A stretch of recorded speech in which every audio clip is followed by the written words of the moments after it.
You know that even the trees would say the salam to Rasulullah when as well as sown as well. And when Rasulullah ascended on the mountain started to tremble. The time the Rasulullah said that, oh mountain, I am the Prophet sallallahu alaihi wasallam, and with me Abu Bakr and Umar radiallahu anhu, be quiet. Suddenly the mountain became quiet. Okay, that is our Prophet Muhammad sallallahu alaihi wasallam. And today's hadith is very important, and you really need to memorize this hadith, inshallah. And this is the month of our Prophet Muhammad sallallahu alaihi wasallam. Try to memorize these all hadiths. Okay? Inshallah. There is one hadith. If someone memorizes 40 hadiths, and he will get the shafaat on the day of judgment. And try to count this hadith, one of your 40 hadiths. You already studied, you already made sure that you would get the shafa'a, the greatest. We are not memorizing any other quotes from the celebrities, Salman Khan, such as celebrities, but we are learning the quotes or the hadith of the Prophet sallallahu alaihi wasallam, which is well and meticulously documented. And one day we will discuss about the hadith of the Prophet sallallahu alaihi wasallam, how serious and honest and loyal the scholars were to accept the hadith from others. You will be wondered if you know how honest the scholars were to accept one hadith from another. This is how meticulously and succinctly this hadith is documented. Inshallah, we will discuss one day about that. And today's hadith is that we want to discuss many things in the hadith. One day a Bedouin came to Rasulullah sallallahu alaihi wasallam. Arabi, one day Arabi, the one who used to live in the Makkah. It's called the Arab. The Bedouin in English. Bedouin is someone who lives in desert. Okay, those who lives the layman. The layman means ordinary man. And one day Arabi came to Rasulullah sallallahu alaihi wasallam and said, Ya Rasulullah sallallahu alaihi wasallam, Allimni amalan yadkhulni al-jannah. Oh Rasulullah, teach me one deed, teach me one amal that will admit me into the paradise. Teach me one amal that will admit me into the paradise. The time Rasulullah sallallahu alaihi wasallam said something mesmerizing. How could such a leader say such a things? It's, there is no a single leader like the Rasulullah sallallahu alaihi wasallam who cared more about his people and the society. Inshallah, the Rasulullah sallallahu alaihi wasallam responded that free a soul or liberate a neck, which means enslave the slaves. We know that during the era of the Prophet sallallahu alaihi wasallam, slavery was prevalent. Slavery was ghalib during the time sallallahu. What is slavery? Slavery is a person to be under a master. We discussed in the Androcles lesson and how cruel the masters were toward the slave, right? And during the Rasulullah sallallahu alaihi wasallam, this slavery system was prevalent, spreaded, scattered every nook and corner of the world, because it was a monarchy system, the king system, emperor system. The time you might have questioned me that then why didn't Islam stand against slavery system? Why didn't Rasulullah sallallahu alaihi wasallam completely abolish the slavery, completely wipe out the slavery? Slavery is, we know that slavery is something bad, right? To be under a master, and the slave must do whatever the master tells, right? It is a bad thing, right? Then why didn't Rasulullah sallallahu alaihi wasallam abolish the slavery? In reality, atheists, who don't believe in God, who come with this unworthy controversy. They say that Rasulullah sallallahu alaihi wasallam encourages the slavery system. But in reality, I just want to say that during the time, if Rasulullah sallallahu alaihi wasallam abolished the, wipe out the slavery system, instantly they would have created the economic exploitation. I want to explain a little bit more on this. And if Rasulullah sallam completely abolished, wiped out the slavery system, then what would have the slaves done? No homes, no anything. In a minute, it would be putting the slaves in a great dangers than being under the cruel. Rasulullah sallallahu alaihi wasallam instead that and encouraged each Sahaba to go to the market and free the slave.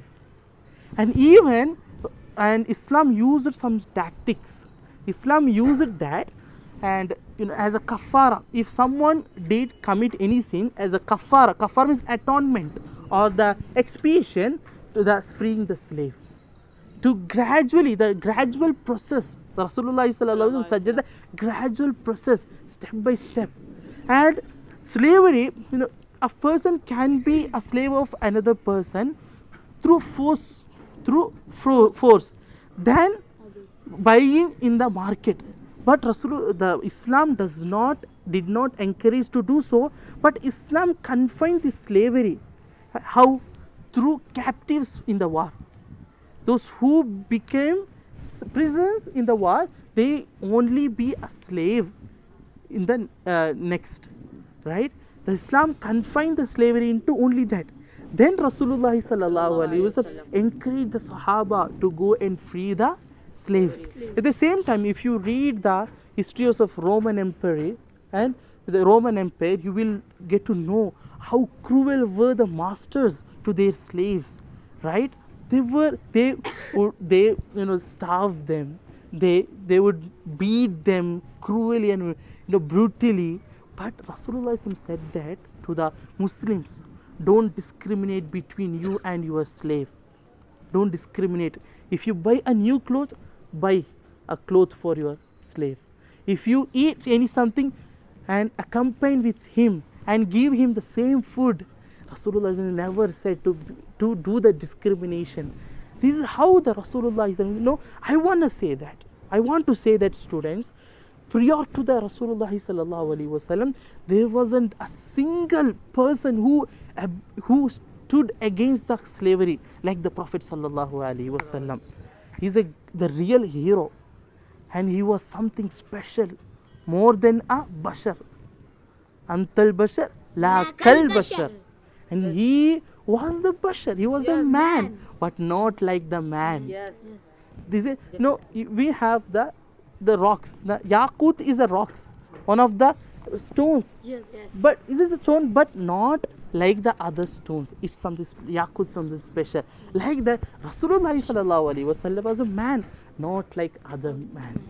This is our Prophet sallallahu alaihi wasallam, something special. Then Rasulullah says that if you can't free the slaves, فَإِن لَمْ تُطِقْ ذَلِكَ, then feed the food for the hunger people. Then feed the food for the hunger people, or quench the thirst of the people. Just listen. Bedouin asked what? Wa Rasulullah, teach me one amal that will bring me into the paradise. What did Rasulullah say? Feed the hungers. Feed the hungers and quench the thirst of the people. How beautiful the Rasulullah sallallahu alaihi wasallam encouraged that Bedouin to help the people. Allah subhanahu wa ta'ala is always with the people whose heart are broken, physically or mentally. And just be with people who are in a destitute situation. The Rasulullah sallallahu alaihi wasallam was always with the poor, always wanted to be poor and like to be a poor, always sit with the poor in order to show the world there is no discrimination, always help the poor. I want to reveal to you some data, statistics of current world that will amaze us. That World Food Program WFP reported that around 343 million people in 74 countries facing severe food insecurity in late 2024. How many? 343 million people in 74 countries. If you travel throughout the India, you will find how many villages are dying out of starvation, out of thirsty.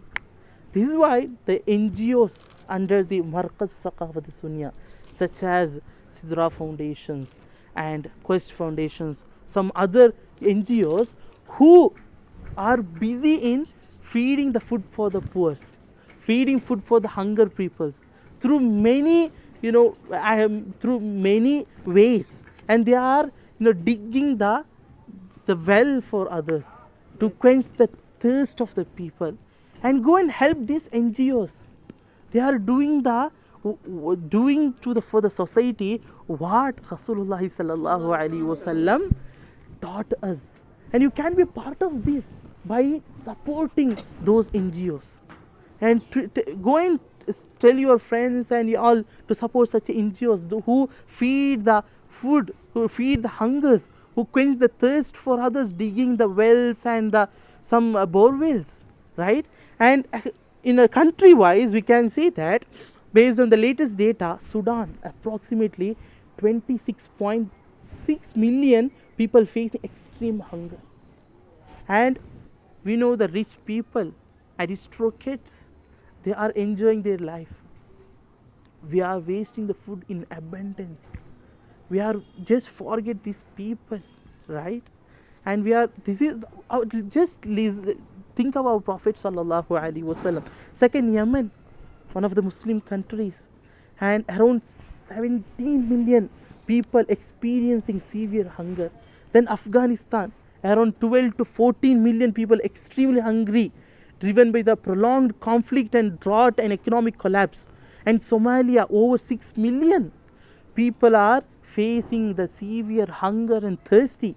And South Sudan, and the countries followed by this respectively. Just imagine, if you go, as I try travel the India, you will get. This is why Rasulullah sallallahu alaihi wasallam said to Mu'adh radiallahu, Ya Mu'adh, if you prepare a soup, just add little bit water in it and find out, is there anyone in a hungry state in your neighbors? Said to add the water to save the life of others. This is our Prophet sallallahu alaihi wasallam. And this is the, as I told you, the statistics and data of the current world. This is how we are experiencing this, hunger and thirsty. But our Rasulullah sallallahu alaihi wasallam taught something really amazing, that I want to ask you to go and help others. If your friends are in a really poor condition, ask him. Let you help through your humble words to your friends and ask him, do you need anything? I can support. This is the way of the Prophet sallallahu alaihi wasallam. I want to conclude this session by telling you a story of the Rasulullah sallallahu alaihi wasallam before the prophethood. We already discussed it, but I want to remind you this again. When he had the first revelation, the first wahi from Allah subhanahu wa ta'ala, it was strange to him. He was terrified and he ran toward the Khadija radiallahu anha, and he, with palpitating heart, with beating heart, and he said to Khadija radiallahu anha, Zammiluni, wrap me up with the blanket or any shawl. And Khadija radiallahu anha wrapped the Rasulullah sallallahu alaihi with a blanket. And Rasulullah sallallahu alaihi wasallam narrated what happened to him, the ghar, in the cave.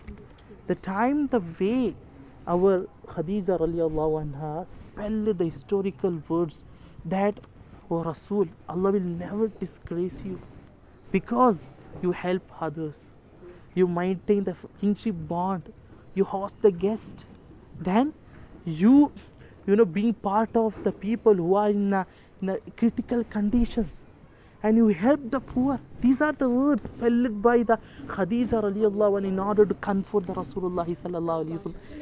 these were the traits that defined the Rasulullah sallallahu alaihi before his prophethood, and it is our responsibility upon us to follow the Rasulullah sallallahu alaihi through these hadiths. And we no need, as I say every day, we no need any other people as a role model than the Rasulullah sallallahu alaihi wasallam. And it's a lack of the studying the Rasulullah sallallahu alaihi wasallam that we became a beast. And how many people are there with aggressive behavior and with no mercy for others? Let them read the life of the Prophet sallallahu alaihi wasallam. Inshallah, may Allah help all of us to act upon the hadith of the Prophet sallallahu alaihi wasallam. May Allah grant tawfiq to all of us to read more and more about the Rasulullah sallallahu alaihi wasallam. May Allah increase in us the mahabbat, the love toward the Rasulullah sallallahu alaihi wasallam.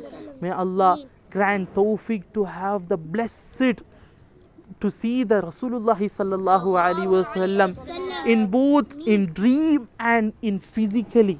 Amin ya Rabbal Alameen.